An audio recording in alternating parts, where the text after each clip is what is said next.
Our committee is made up of community stakeholders that work with youth in our community. We partner with several members from the criminal justice system, including the OPP, Victim Services, parole, as well as our Crown Attorney. We meet on a quarterly basis and we talk about our agency updates, what we're doing with youth in the community. We also talk about trends that are happening with our youth, and we also work in collaboration to host events like we are having tonight. In the past, we've done several education forums on youth risk factors, such as topics like drug education, human trafficking, as well as healthy relationships, just to name a few. But tonight we are here to talk with Jacki Simpson about grief and loss. And we will be talking with Jacki for the next 3 Thursdays. She'll be here with us. So this is the first session of our webinar series. We are super happy to have Jacki with us. She is a grief recovery specialist with Huron Hospice. As Jacki talks this evening, you'll have an opportunity to ask questions if anything comes up for you. So feel free to throw those into the Facebook comments or the YouTube comments, wherever you're streaming from. And we will make sure that we have some time at the end for Jacki to answer those questions for us. So I don't want to do any more talking myself. I'm really looking forward to hearing what Jacki has to offer for us this evening. I've got my pen and paper ready to take notes. I'm looking forward to learn, and I hope you guys are as well. So thank you, Jacki, for being with us tonight. Thank you to the Stage and Faux Pop Media for hosting us. And I'm going to throw it over to Jacki now. Thank you, Jacki.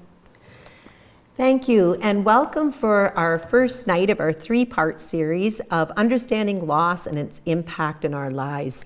I just personally want to thank Janelle Reed and her fellow committee members at the Youth Justice Committee for making this whole presentation possible, and to Mark Hussey and his team here for their expert technical support to bring this to you tonight.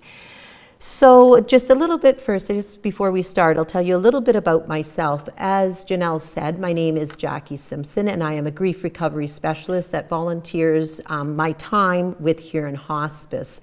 I just recently retired from Huron Hospice as the manager of programs for them. Before that, I was 28 years in education, first as a teacher, and then for the last 12 years as a school principal in elementary schools around Huron County. I'm married. I have 5 grown daughters and soon to be 10 grandchildren. So there's a reason why I retired. It's a busy life. How I got here. It's kind of an interesting story. When I retired from the education world, I wanted to continue to give back to the community and work with people. So I began volunteering with Huron Hospice. And shortly thereafter, I took on the role, the part-time position of their manager of programs. When I came to that role, part of it was going through all the programs and their materials that they had at their office. And in doing that, I stumbled upon a program that they had been utilizing for a number of years called the Grief Recovery Method. And I sat down and read through it. One of the first things that popped into my mind after I'd finished working through the program was, why the heck did I not know this when I was raising my own 5 daughters? And why the heck did I not know this when I was leading school communities? Kind of a funny side note, one of the first things I did was, at the time I had a daughter, my middle daughter was recently moved to Calgary and struggling a little bit with being out there. The phone calls would come home about, Mom, I don't know if this is the right choice. I don't know if it's worth being out here. I miss home so much. I miss the family so much. And me, being the nice, caring mother, would try to walk her through it and give her lots of reasons why she was on the right path and doing the right things. Well, one of the first things I did was pick up the phone and say to her, I said, honey, you know all that stuff that I've been telling you, trying to help you feel better? I said, it's all wrong. I said, none of that is going to help you deal with the sadness that you're having. So personally, that's when it really struck home to me, the importance of this, the subject matter of these webinars. So To me, there's two reasons why I do this work. Number one, I have a passion, and always have had a passion throughout my career, of helping people who've been handed difficult hands in life, who have had to face a lot of challenges. And the second reason I continue to do this work is I feel absolutely passionate about the material that we'll be covering over these next 3 sessions. To me, the material is something that should be made available to everyone. It's something that should be taught in our schools. It is something that should be made available to our communities as readily as our first aid courses are made available. To me, this is the equivalent of emotional first aid, just basic knowledge that everyone needs in order to be able to stay emotionally healthy. Our society does a great job attending to people's physical needs, and it's bred into us at a very young age, just 3 basic things to keep healthy, eat well, sleep well, get exercise, get fresh air. But nothing out there is the equivalent to how do we keep ourselves emotionally healthy. So this is just a real introductory into basic information of the importance of that and things that maybe challenge our thinking and request us to think in a different way about our emotional health. So as we work through the 3 nights, there are 3 things I want you to keep in mind. Number 1, I'll be using the word grief quite a bit. And through the research that this program is based on, another word for grief is emotional pain. What we do when we start to think of grief as emotional pain is we change what a lot of us hold as our own knowledge of what grief means, which to many of us, it's the pain people are in after someone has died. If we expand that definition to include emotional pain, grief is what we feel anytime we are emotionally hurt. The second thing I want you to keep in mind as we work through the sessions is that I will be using the word emotional injury as equally as I use the word loss. Every time we encounter a loss in our life, we have sustained an emotional injury. So you'll hear me kind of flipping between those 2 words. And the third thing I want to draw attention to is often throughout the webinars, I'll be comparing emotional injuries to physical injuries. Because as I just stated, we have been socialized to know a great deal about physical injuries and not so much about emotional injuries. So I'll be using that lingo throughout the presentations as well. So just as we get started, I guess my first observation is that we live in a really tough society to stay emotionally healthy in. We don't have to look very far to see evidence of that. With the opioids, overdoses, and deaths, with the amounts of suicides that we hear about, with the amounts of addictions, it's easy to see that we have a society that it's pretty tough to stay emotionally healthy with. The other thing that really makes the situation difficult is we have a society where we're bombarded with the ideal way that people are supposed to exist.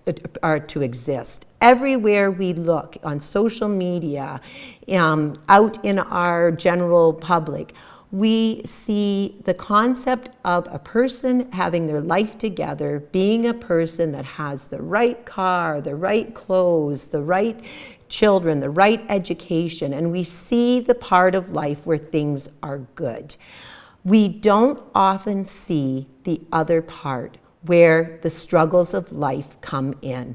And for anyone who's lived any period of time, we know that life is made up of both the good and the difficult.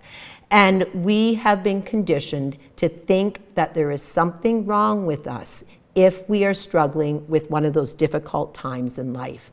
So we'll get started looking at our slides. The first 3 slides that I'm going to share with you are slides that I call the unspoken truths about life.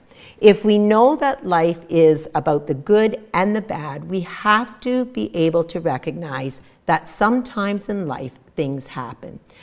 So in everyone's life, shit does happen. We wish that we didn't have to contend with those times in life that we would rather avoid. But for all of us, at some point or other, we are having to deal with situations that we wish hadn't been part of our life. Another truth is life is not fair. And my years of working in the school system certainly taught me this. Some of the people that came into our care by the age of 5 had already experienced so many challenges and difficulties that a lot of the adults in the building would never have to experience in their life, that it became very evident that life is not always fair. Some people seem to be having to deal with challenge after challenge, where other people seem to have a pretty easy ride. The last unspoken truth is bad things happen to good people. And the truth is, bad things eventually happen to all people. I don't know of anyone out there who has had a life where they haven't had to deal with some kind of challenge or obstacle at some point along the way. So if we know those 3 things are true, it really is unfortunate that in our society, we don't educate people on what to do when these things happen. And the worst thing, or one of the things about these truths, is most people don't have a clue how to help us.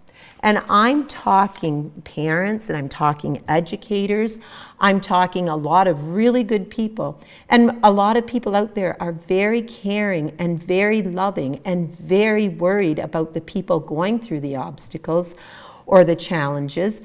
But the problem is they don't have the knowledge around them. They have never been taught, how do you help someone who has sustained a major emotional injury? And what ends up happening is we end up relying on how we were raised. We end up saying what we think is the best thing to say, which isn't really rooted in anything other than our own personal experience and upbringing. If we use that scenario and compare it to the physical world, if we didn't have the basic understanding of what to do when someone has a nosebleed, what do you do if somebody's going into shock? What do you do if you think someone has a back injury? You can only imagine the amount of harm we would do. If a family member fell and had a major fracture in the back, and we lovingly thought sitting them up is the right thing to do, and we wanted to help them, we could cause years and years of permanent damage. The same is true for an emotional injury. If someone we loved has had a major emotional injury and we don't know how to help by some of the things we do and say, and it could be driven out of love and care, then we could end up doing that person a lot of harm and not helping them on the healing process.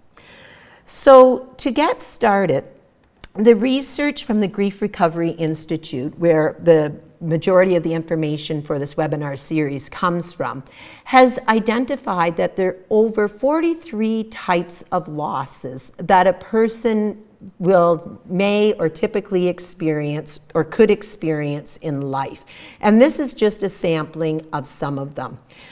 Now, interestingly enough, if you look at that list, you'll see some that don't really present from the onset as a loss. So, things that would look happy, like graduation from school, moving into a new home, maybe getting a new and a promotion in a job.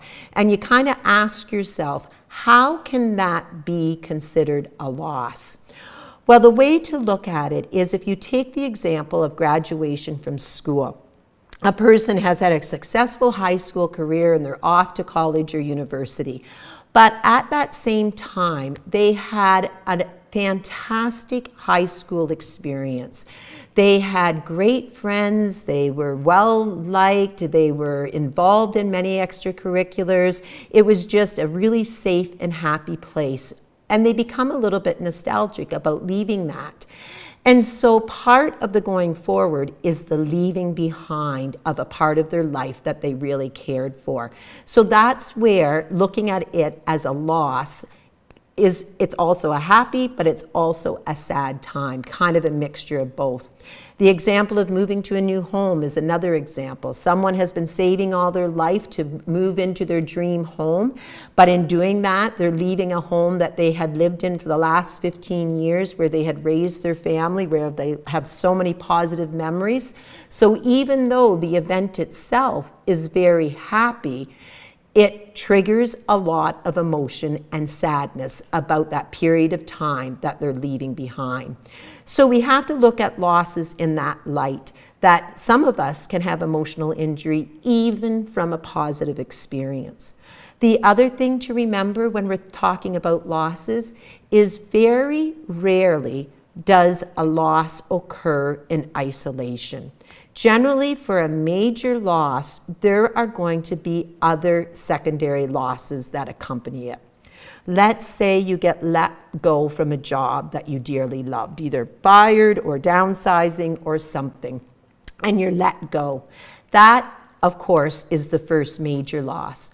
But with that comes the loss of security, the loss of finances, the loss of meaning, the loss of purpose. So you can see how one loss can trigger a whole gamut of other losses. A good example of how in our society we're so ill prepared to deal with emotional injury and losses is the example of people in the workplace, where if you were in the workplace, had a major physical injury, a back injury is the example I often use, instantly it would be totally understood that you would be off for the next 6, probably 12 months recovering from that major physical injury. If we turn the tables a little bit and say you have just had a devastating emotional injury, a devastating loss, the person that you had been with for the last 25 years, your soulmate, instantly died. The type of support we're getting currently in our society is in a lot of workplaces, you might be lucky to get 3 to 5 days off. And then upon your return, there's really not many accommodations made. You're kind of expected to step right back into your role and pick up where you left off before you sustain that loss. So you can see that there is such a discrepancy in how we manage our physical losses versus our emotional losses. So emotional losses of any type, they cause us great emotional pain. And emotional pain is just the other word for grief. Grief is one of the most misunderstood, the most taboo, most ignored emotions out there. And part of that is due to the fact that our society demands perfect. We feel that there is something wrong with us if we are showing sad or negative feelings. We feel that it is a shortcoming in our personality or our ability to cope. And what that causes, the harm that that causes, can be huge. So no emotion has the power of grief. No emotion has the ability to derail someone's life like grief does. And no emotion affects a person so severely across all the parts of what makes us human.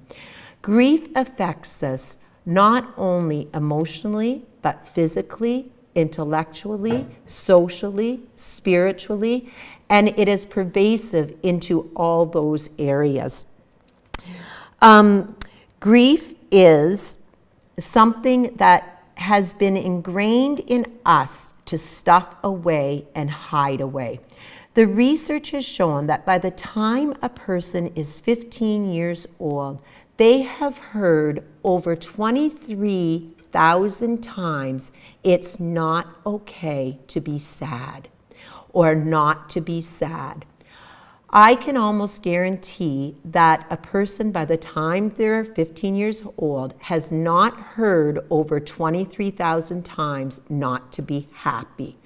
So what are we doing when we are telling our children, our grandchildren, that it's not, that they shouldn't be sad? Don't be sad. You know, we'll get another dog. Don't be sad. There are other kids to play with.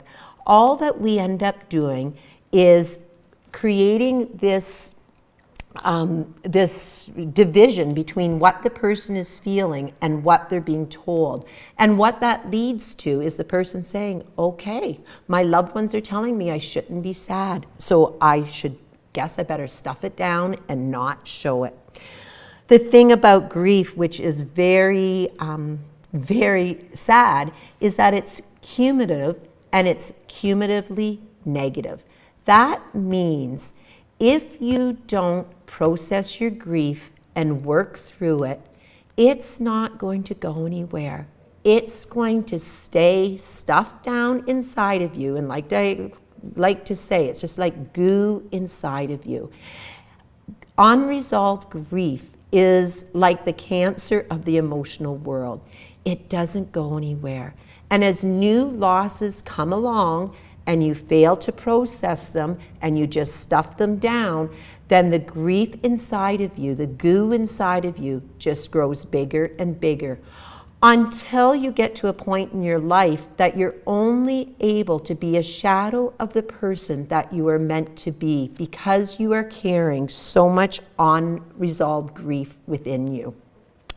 So it is something that we want to learn about. It's something we want to understand so that we can process the grief that comes to us in a healthy way. Our bodies are meant to be a processing plant. They are not meant to be a storage tank. And when we push our grief down, when we hide it, we are not eliminating those feelings that have caused us so much pain. We are holding them inside of us. So the definition that has been coined through this research from the Grief Recovery Institute is grief is the intense, conflicting feelings caused by the end or change in a familiar pattern of behavior. Simply put, emotional pain or grief is what you feel whenever your life goes in a way you really wish it hadn't. Whenever something happens that you wish had never happened. That is grief. And the other thing I like about this definition is it clarifies what grief really is. The intense, conflicting feelings. So many of us, when we think of grief, we think of sadness, we might think of depression. We don't consider that grief is almost any and all of the feelings, all mixed up together. It might be anger, it might be guilt, it might be frustration, it might be sadness, it might be a combination of all those things. It might be one thing one day and another thing the other day. It might be no feeling at all. So grief isn't simply sadness. It's all those conflicting feelings we have when our life goes in a way we really wish it hadn't. So there's some important elements to understand about grief so that we can get grief right and do a better job of helping people and helping ourselves heal from the emotional injuries or the losses that we sustain in life. Number one, grief is normal and natural. We are supposed to grieve when something happens to us that we really wish hadn't happened. So the problem is our society has made it not normal and not natural. We have made it so that sad or negative emotions are something that should be hid away, or something that you don't admit you have, or something that doesn't last for an extended period of time. And in doing that, we have turned grief into something that becomes problematic, instead of grief being a normal and natural part of living. A person who is in grief, they are not broken. They do not need to be fixed. They simply need to go through that natural, painful period and be accepted and be it normalized, so that they can process their grief in a way that it doesn't have to stay with them. So grief being normal and natural is probably one of the most important concepts that we have to think of. One of the sad things that have happened because we have made grief not normal and natural is we have turned it into a medical problem, which in most cases it is not. We end up medicating people when they don't necessarily need to be medicated. We end up starting to label it other labels when it in fact might simply be the natural grieving process.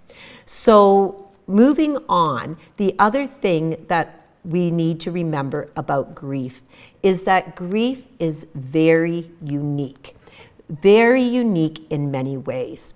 The most obvious one is that how people grieve is as unique as people are themselves. One person who has lived through a major emotional injury might be extremely sullen.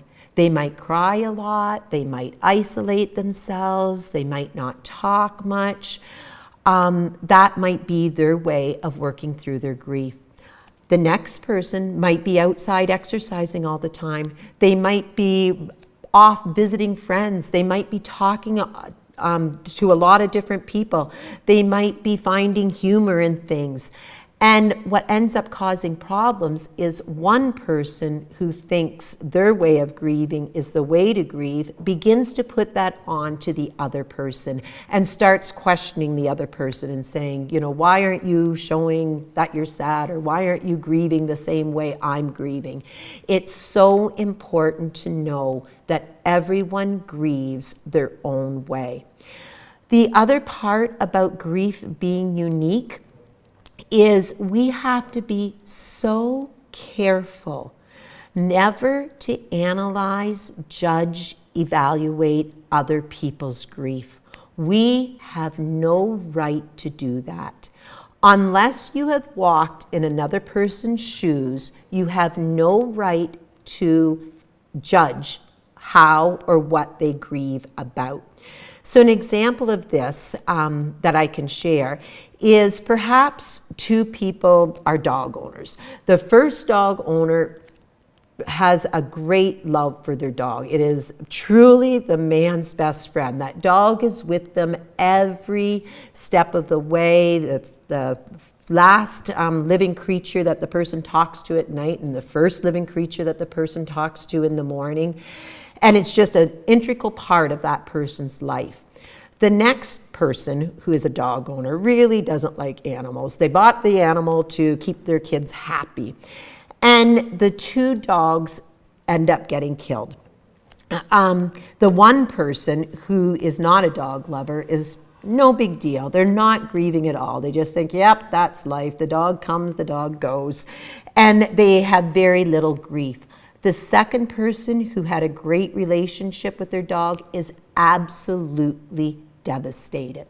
So the person that really has no attachment to animals has no right to say, why is that person so upset about their dog dying? You know, it was just a dog. They have no right to do that because they do not know the relationship the person had with that which they lost. The other way where we have to be so careful on not being judgmental when it comes to grief is based on the fact that grief is cumulative and cumulatively negative. Perhaps you have a neighbor and or the neighbor's goldfish dies. And for a person that hasn't had to deal with a lot in your life, that's a pretty insignificant. But perhaps for that neighbor, they had lived through so many challenges in their life that they had never been able to process, that they had just stuffed down and never had the people around them or the knowledge to know how to process their grief. That the goldfish dying in itself, it's not the goldfish dying that's the big deal. It's just that it could be the straw that breaks the camel's back. And so to the outsider, they're thinking, my neighbor is losing it. They have just got thrown into this great state of grief because of their darn goldfish dying. But if you knew the whole story, you would understand that perhaps that goldfish was just the last layer of grief that they could sustain before being sent into that dark place. So we have to be really, really careful not to judge people on the unique ways that they grieve or the unique things that cause them to grieve. Another thing about grief, which is really important to understand, is the intensity of grief, and this is pretty self-explanatory, is based on how much you loved what you lost. So if you equate it to the physical world, let's say you're in the hospital and you're getting your appendix out, but it's early in the piece and the pain has just kind of started. And you get to the hospital and they say, tell me what your pain is on a scale of 1 to 10. And you say, well, it's about a 4. You're still in pain, but the intensity isn't that bad yet. Few hours later, when the pain is getting extremely painful, they ask you again, how are you feeling? And your intensity at that point might be up to a 10. Well, grief is the same way. How intense we grieve is based on how much we loved what we lost. So if it was something that you were mildly attached to, you might grieve a bit, but it might not be devastating. If it was something or someone, then that meant a great deal to you, it may be very intense grief. And the last bullet here that I want just to talk briefly about is grief is about a broken heart. It's not about a broken brain. This is so important for people to understand, because one of the first things we do when we see a loved one going through emotional pain is we want to fix them. We don't want to see them sad. We want to make them feel better. So we go up to them and we try to say things to take the pain away. We'll say, well, you know what, honey, at least your dog didn't suffer. Or you know what, they're in a better place now. And we're saying these things, which perhaps there's some element of truth to, but it is not what the griever needs to hear. You are trying to fix the hurting person by talking to their brain, whereas what that person needs is just someone to listen to their heart. So that is another big mistake that many of us make. So grief itself is normal and natural. Grief is something we can't avoid. It's part of life. With life comes the good and the bad. It is grief that has never been able to be processed in the healthy way, or you've never had the knowledge of what to do with grief, or you were raised in a way that it wasn't okay to share your grief. That's what becomes, for many people, unresolved grief. And like I said, unresolved grief is cumulative and cumulatively negative. And I'll just flip to this next slide for a minute. This is my very poor way to show you what I mean by that. These two persons, the person on the far left and the person on the far right, both had similar grief loss experiences in their life. The person on the left was lucky enough to have good knowledge around them, supportive people, that they were able to process the challenges that came along. The person on the right was a person that either had harmful ways of dealing with grief shown to them throughout their life. They didn't have the knowledge, they didn't have supportive people around them.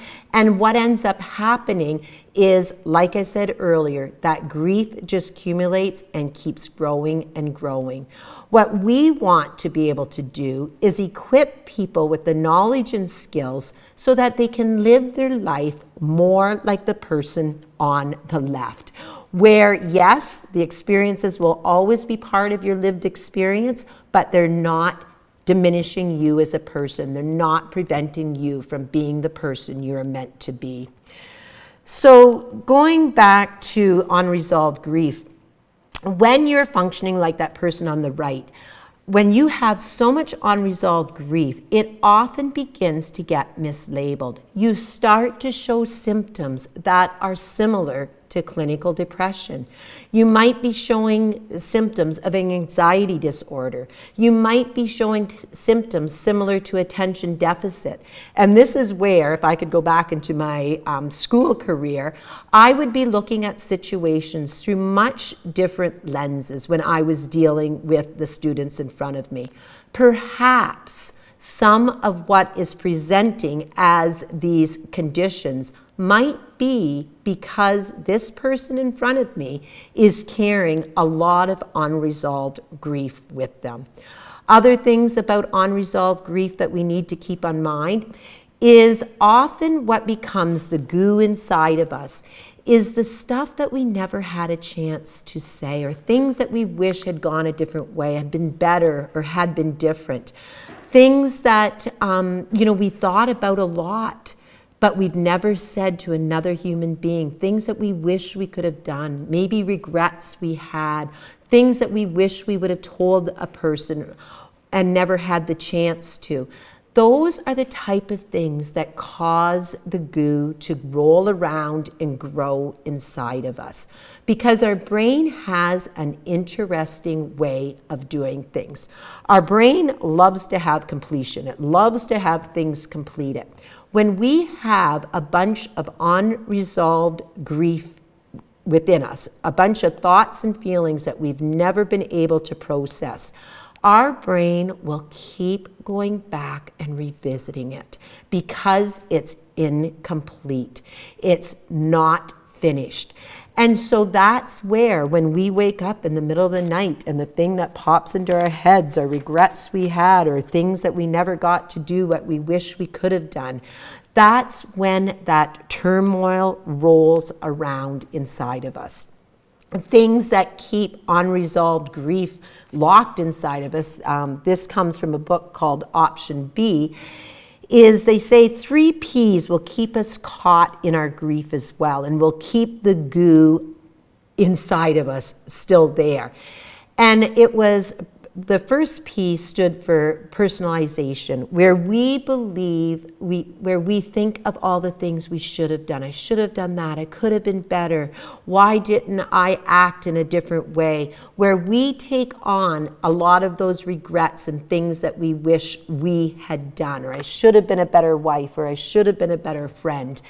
That is something that will keep us trapped in that unresolved grief. The second thing that they speak about is the sense of permanence. I'm going to feel like this forever. I can't ever imagine feeling happy again. I'll never get over this loss. That's also a habit that many of us have that will keep us trapped in our grief. And the last one of those 3 Ps is when we let it be pervasive. Yes, I sustained a major loss, but everything in my life now is dark. I can't see joy anywhere. And that's a trap that many people will fall into as well, and a trap that keeps us locked in, it keeps that goo locked within us.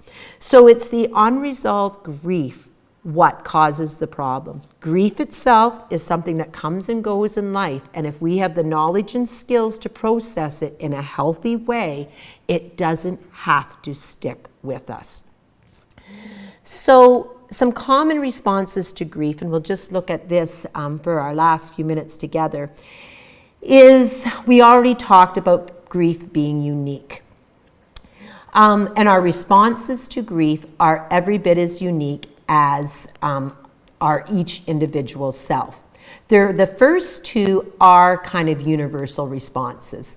When we endure a major emotional injury or a major loss, one of the first things to go is our concentration. And I think most of us can relate to that. If you're home and you get news of a sudden unexpected death of a friend or a family member, you almost turn into a walking zombie. You can't concentrate on anything. You don't know where you put your glasses down. You don't know where your coffee cup is. You're just kind of in a state of not being able to keep anything straight in your mind. The thing to understand about reduced concentration is your full concentration, your ability to think in the way that you're physically able to, might be affected for up to a year. So what ends up happening is after their 3 or 5 days of compassionate leave, a person goes back to their job and they're sitting there and they're thinking, why can't I do this? I know how to do this, or why can't I remember how to carry out this task? They don't understand that if you're in a state of grief, your concentration is not going to be there, and it will not return to its full capacity for probably up to a year. So what ends up happening to people is they start to think that there's something drastically wrong with themselves. Oh my goodness, there must be something wrong with me. I used to be able to do this. Why can't I do this anymore? The other part, which is pretty universal, is that sense of numbness. And I think that's just our body's natural way of dealing with a major emotional injury. Just like if you get a major physical injury, you will often go unconscious because of the pain. With a major emotional injury, that sense of numbness, that you can't feel anything, sets in as your body's way of protecting yourself. Other common responses, you might have some of these, you might have none of these, you might have some of them some of the time and not other times, and this is not a comprehensive list. This is just a list of some of the things people experience when they are in the state of grief. Sometimes when we're dealing with our own children or people that aren't talking a lot, it's hard to know what their signs of grief might be. And it might be something that you observe instead of actually hearing them say. In children specifically, a grieving child might be more fidgety, they might be inattentive, their work or their school work might be not up to what it's supposed to be, they might be crying at unusual times, and the list goes on. These can also be signs of someone who is in a state of grief. So it's important to pay attention, just to kind of be aware. Okay, you poor pumpkin, you're still very much in the grieving process. Something to remember, and again, this isn't to make people feel depressed about the grieving process. It is to shed light on the grieving process and to cut yourself a break. If you have a major loss, it is going to take not just days or months, but probably years before you can re-engage in life with the same sense of happiness and engagement that you did before that major loss. This is just a guideline. Some people are much faster than that. Hopefully not too many people are longer than that, and it varies from person to person. But here again, let's compare it to a major physical injury like a broken back. If you had a major physical injury, you're going to know right off the get-go, oh wow, this is going to be a long healing process. I just busted my back in 2 places. You know it's going to take a lot of surgeries and physiotherapy, a lot of great, of important steps, and it's going to take doing those steps over time in order to heal. Well, if you have sustained a major emotional injury, We have to understand that it's going to not be over instantly. We have to cut ourselves a break and understand it's going to take years before I can begin to re-engage in life with the same level of happiness I did before. Often, if you're dealing with a death, the first year is often the easiest, and that sounds awful to say, but that's the year that people are buzzing around you. People are checking in, people are coming over, they're coming to make sure you're okay. They're there with you on the significant anniversaries, and you have a lot of support. Often, once you get into the second year, the magnitude of the loss can suddenly start sinking in. People aren't buzzing around you to the same amount that they were before. The reality of the situation, that this is permanent, is sinking in. And you realize that, okay, my life is forever changed. By the third year, you might be able to start reconstructing your life. And like I said, this is just a guideline. Some people will be faster than this, but this is just to give us an idea. That once you start to think, okay, I can get my feet back on the ground and start rebuilding myself, that could take up to 3 years. And by hopefully at the 5th year, you're able to kind of say, yep, I can feel happiness again. I can feel joy again, and I can live a happy life. So the mistake that so many people make is being so hard on themselves and not giving themselves the leeway to heal in the way they should. So on that note, I'm going to finish up our first segment of Understanding Loss with this quote, and it's to be uplifting. The human heart has a way of making itself large again, even after it's been broken into a million pieces. And that is such a true statement. Just like our physical well-being, if we get a cut in our hand, our body is incredible. Our body with, good hygiene and cleanliness has a way that it heals almost magically in front of our eyes. Our physical injuries, our bodies are equipped to do that. Our bodies are also equipped to heal from emotional injuries. The problem is we have been socialized and we have developed so many habits that cause us to stuff our pain down instead of processing it, that for too many people, the ability to heal from an emotional injury is something that doesn't happen, and their emotional injury sticks with them for a lifetime. So please know that this is a very hopeful quote, and it is a true indication of what our incredible selves are able to do. So thank you for staying with us on this first night of a tough topic. Like I said, it's not a topic that many people talk about, but to me, it's an extremely important topic, because if we can cause to eliminate the pain of one person, then we have been successful. So thank you. Thank you so much, Jackie. That was incredible. I really enjoyed that quote at the end, and I also liked how you began talking to us about how this information is important for everyone and we should be considering it as emotional first aid. And I just recently took my first aid course, and I think this is something that, we should be certified in. We should know more about this. We did have some questions come in as you were talking. We have a couple people commenting right now, just taking note on the fact that they were surprised to hear that the first year of grieving isn't actually the hardest, that it actually gets harder as the years go on. We've got a couple people making comment to that. And I would agree, that was surprising for me to hear as well. So like I said, we have a few questions. Some of them I think maybe you'll be answering during our session 2 and session 3, but we'll throw them to you anyway. So the first question was, what would emotional trauma be considered compared to emotional pain and emotional injury? Yes, and what I want to clarify is I am an educator. I'm not a counselor or therapist, and I always, when I'm teaching these courses, I'm always very clear to say that. Just like someone teaching a first aid course might be more of an educator than, a first responder or something like that.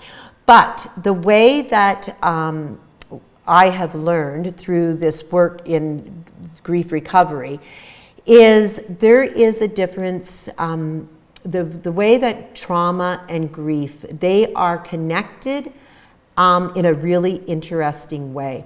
When a person has experienced a major trauma, a sudden death, an unexpected death, a difficult, out of time death, or another life event, which was extremely traumatic, is the trauma rules at first.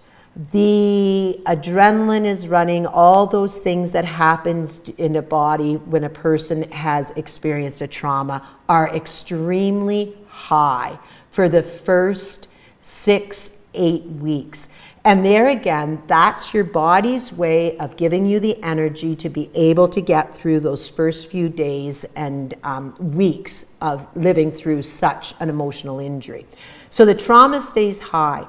As all the things that come with trauma begin to settle down, the different chemical levels in your body that are triggered because of trauma start to settle out. The trauma piece starts to diminish. And the grief, which was there right from the beginning as well, but it was superseded by the trauma starts to go down, and then the grief starts to come up.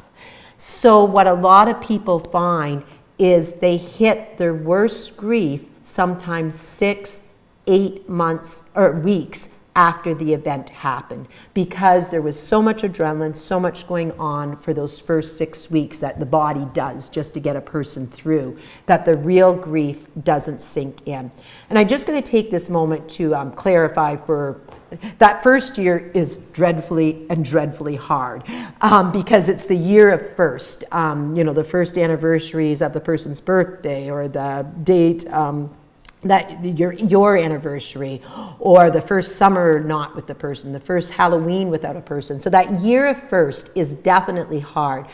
What I was hinting at about that second year being difficult is many people think, whew, I got through that first year, and they're not prepared that the second year can be every bit as hard, if not harder. So I just wanted to make that clarification. So hopefully that answered the question.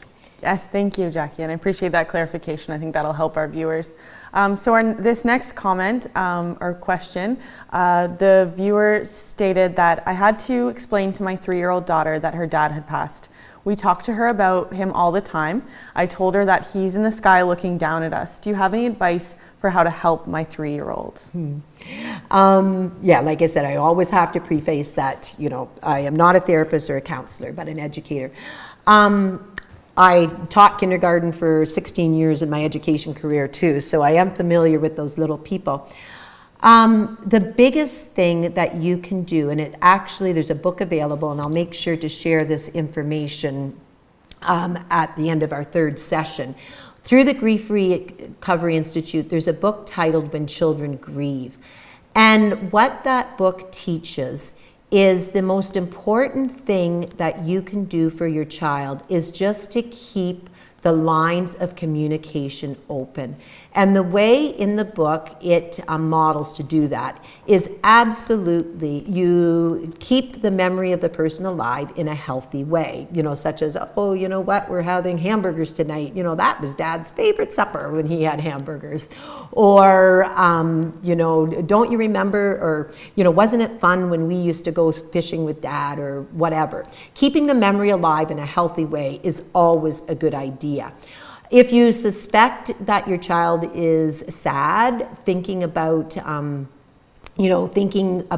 their dad that they lost, doing things such as lead-in questions where you always use your own lived experience first. You say something like, oh, you know what? Maybe it was Dad's birthday. I remember on Dad's birthday how, we used to have chocolate cake and chocolate icing. And I always remember how happy Dad was when we, blew out the candles. Sometimes it makes me a little bit sad when I think about him not being here. But you're never asking direct questions. You're opening the conversation so that hopefully they can say, oh yeah, I remember that too. And remember the year we gave him the fishing rod. poll or whatever. So the best advice I could give is, to pick up a book like When Children Grieve that actually models for you how do you keep the conversation open, and how do you, without asking direct questions, encourage them to be able to talk about the person that they are missing. Thank you. That sounds like an incredible resource for parents to have on hand when their children are going through grief. So our next viewer explains that my mother has died almost 3 years ago. I watched her take her last breath. I've pushed it down because it is too hard to explain to people. And now that I've pushed it down so much, it doesn't hurt as much. Do you have any advice? Yeah. And that often is why people, they'll push it to a place where you don't open that box, but it doesn't go anywhere. What we say, if you know you're still carrying some pain, even though you have it tucked away and really tucked down there so you get through most of your days just fine, but you know it's something that still eats away at you, that's where the course that I'll talk to in the last night that is made available to people through the Grief Recovery Institute, called the Grief Recovery Course, is a great way to, in a safe environment, to be able to share and look at some of those things that you have buried deep inside of you.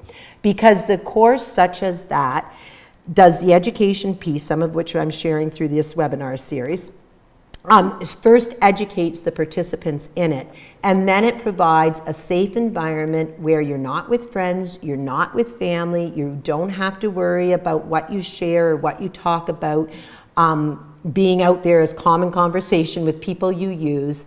It gives you the space to be able, with other people going through similar situations, in an educated way, to be able to examine some of that pain that you carry inside of you.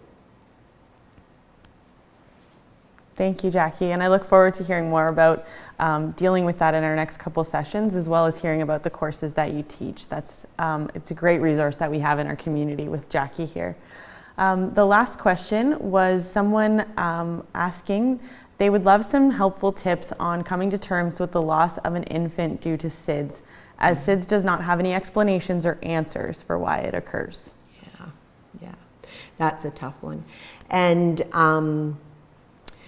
we periodically get questions about SIDS or miscarriages, late-term miscarriages, things like that.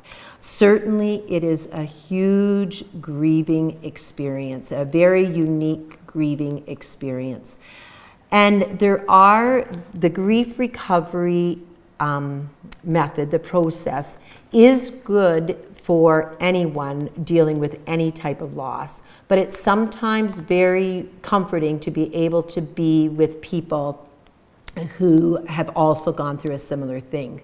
There is a sister organization at a Sunnybrook Hospital called PALE, Infant Loss, I forget what it stands for, but it runs specific programs for people who have lost babies to SIDS or, like I said, to late-term miscarriages and things like that. They have a very dedicated, specific support system for parents living through such a loss. So I would highly recommend hooking up with an organization like that. But that being said, the Common Grief Recovery program itself is also helpful in giving some basic good coping mechanisms. So not a great answer, I know, but hopefully it can provide you with a little bit of direction of where to go after living through such a loss.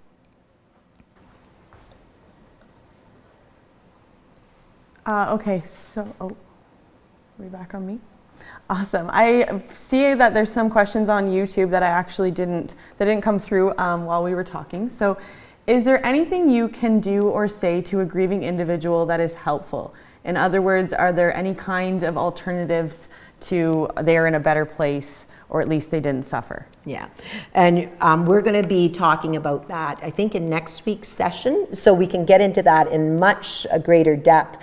One of the things when I first stumbled upon this this research is I thought to myself, oh my Lord, how many times have I said something to another person which now I know isn't a helpful thing to say. So yes, we will be looking at that. Because of time constraints tonight, all I can say at this point, in order to give you a good answer, I encourage you to tune in next week, and we will be spending some time talking about that.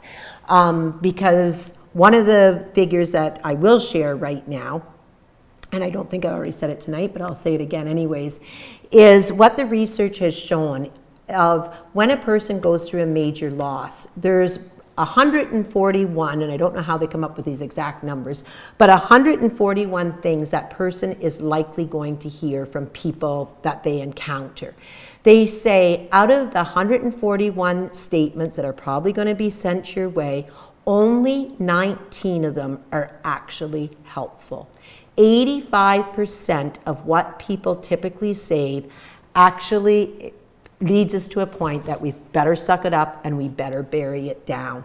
So that's an interesting stat that for the common person out there, probably what's coming out of their mouth is not going to be helpful. So next week, I promise to get into that in a little bit more depth.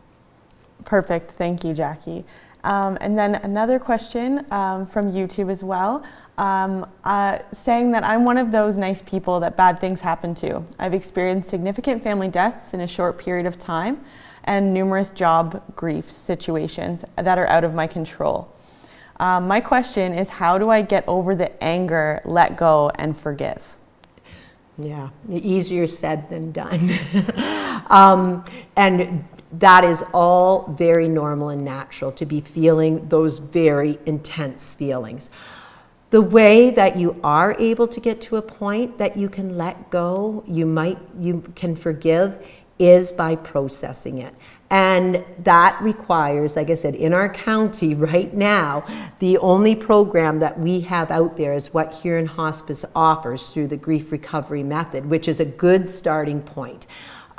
Just to ignore and to hope that it's going to it will go away. It may never go away, those intense feelings, until you've had the opportunity to process through it. So I would highly recommend, especially in a situation where so many losses were encountered in such a short period of time, that you do pursue something like a grief recovery course or something of like nature, so that you can actually work through all of those intense feelings in a space that is safe and with a person that is trained to help you work through those feelings. Perfect. Thank you, Jackie, for being with us tonight and for answering all of our questions. We want to let you know, if you weren't able to tune in at the beginning, this session will be recorded and it'll be available for you to watch ahead of next week's session. So next week on October 15th, we will have Jackie back with us again to talk more about grief and loss and its impact on our lives. And then our third session will take place on October 22nd at 7 o'clock as well. Again, thank you so much, Jackie, for being here with us tonight. It has been an honor to have you here with the Youth Justice Committee and to deliver this information. Thank you, everyone that tuned in, and we hope to see you next week for our next session. And on behalf of the Huron County Youth Justice Committee, thank you for being here. Thank you to the station, Faux Pop Media, and we hope you have a good evening.